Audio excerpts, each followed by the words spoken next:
Good afternoon po sa inyo mga ka-fried chicken. Ako po ulit si Manok Lover po, ang fried chicken po ng Cebu.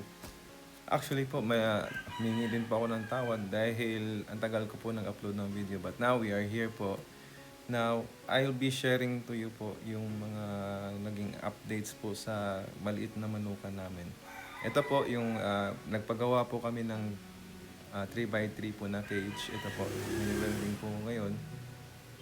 Mas nakakasave po kasi tayo nito compare po sa pagbili ng mga galvanized cage po kasi around half po yung masisave nyo. Kunwari, mga around nasa 1,100 po yung 3x3. Dito po sa 500, based on my calculations po, mga around 550 po yung gasto sa isang 3x3 po nito. Medyo hassle lang din konti, lalo na po yung pag lalagay po ng net po, pero actually it's very convenient and affordable po talaga sa ating mga maliliit na mga backyard po.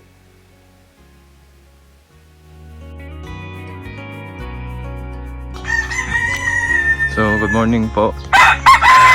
Ito po ulit si fried chicken. Yan. Ito na po yung finished product na yun. Net po. Tapos ito may steel matting para magkasag. Mas madali magpakain po. Yung advantage po siguro nito na ganito napagawa po tayo ng 9mm at saka 10mm po na mga deform bars is mas mura po ito compared sa yung binibili natin sa merkado na 3x3 cage. Pangalawa po, napapansin ko mas okay po sila dito sa net kasi parang na-absorb lang po yung force. Di compared nung parang yung galvanized metal po na minsan nagkakaroon po sila ng injuries po. So yan. Yan. Ito. Actually po, meron din pa rin po ako mga galvanized metal. Ito po. Medyo marami din po sila, mga 22 pieces. Yan.